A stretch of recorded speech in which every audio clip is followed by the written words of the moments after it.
When we've got rid of them, I don't believe we should be cruel like Mrs Thatcher and throw them on the dole. I think we should provide them with work. I think that Di and Fergie should become marriage guidance counsellors.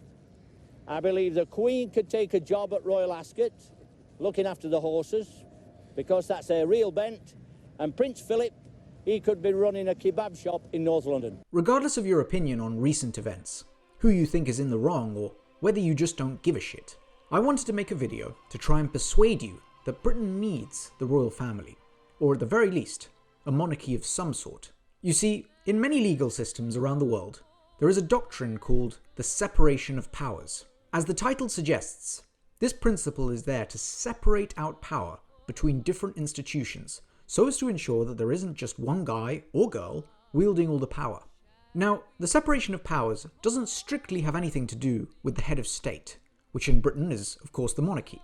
It's more to do with the legislative, or the people who actually make the laws, the executive, which represents the people at the top and their cabinet ministers, and the judiciary, which is, of course, the people that determine how laws are applied to particular cases. Now, pretty much every democracy has a three-part separation of powers, but in Britain, we have an unofficial fourth component to the separation of powers.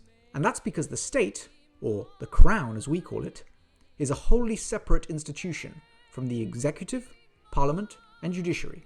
Most countries around the world have heads of state, whose role is, as the name suggests, to personify and represent the state in all of its might and glory. Something we should note about heads of state is that they are typically treated with a lot more glam and celebrity-like status than the typical three branches of power. The perfect example of this is none other than the President of the United States, who is of course both the executive and the head of state. By virtue of being the head of state, the American president has a personal anthem which is played when he enters the room. He is commander-in-chief of the armed forces and can pardon criminals whenever he wants. He has a big jumbo jet that follows him around everywhere, and he basically lives in a mansion.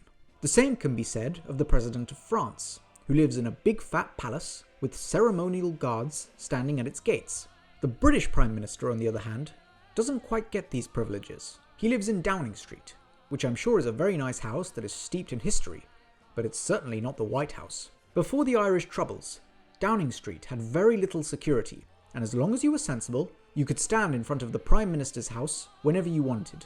You can see how important this liberty was, as when additional security measures were implemented in the 1970s, British Prime Minister Harold Wilson said, "I much regret this further erosion of the Englishman's right to wander at will in Downing Street." If you compare this with the United States, it's completely unthinkable to imagine American citizens wandering up to the front door of the White House whenever they wanted.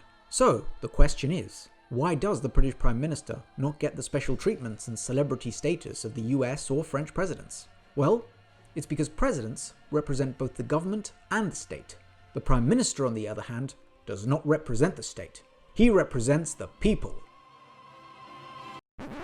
Okay, fine, he's still a posh twat. But regardless, the point remains. There's a reason why the British government is not called the Prime Minister's government.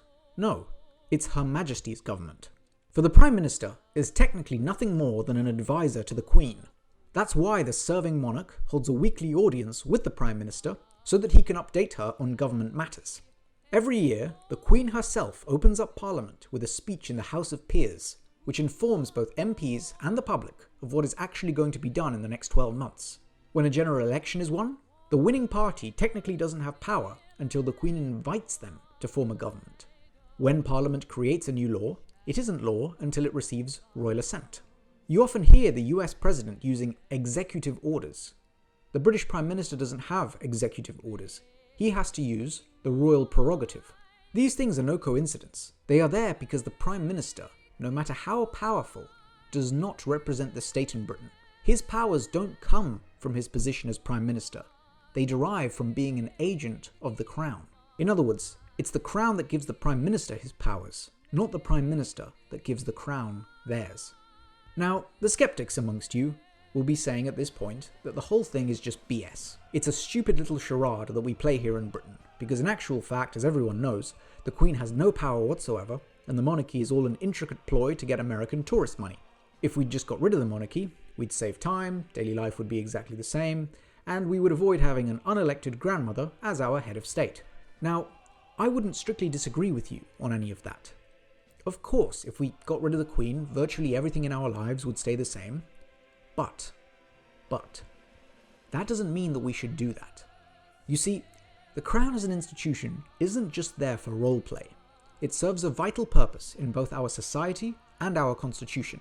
It means that despite having huge amounts of power, even the Prime Minister still has somebody that he has to look up to. Someone who can, very gently, raise an eyebrow when he's doing something stupid, or when power is going to his head. The fact of the matter is, I don't want the leader of government to live in a palace, have a big shiny blue aeroplane, or play a bloody tune when he walks into the room. I don't want him to be able to grant himself any more powers without needing the Queen's consent to do so. I don't want the Prime Minister to become a demigod-like celebrity. The Prime Minister and the government are there to serve us. They're not fancy CEOs of a corporation, and it's for this very reason that if someone does need to have the spotlight, the palaces, the fancy-looking guards, and a crowd of bowing and curtsying subjects, I would rather it was someone who doesn't actually have practical power, as opposed to someone who does. Regardless of what you think of the royals as people, that doesn't change the fact that we need the monarchy. It keeps politicians in check. It forces them to be humble. And at the end of the day, it is also a way to make a few bob off the Yanks.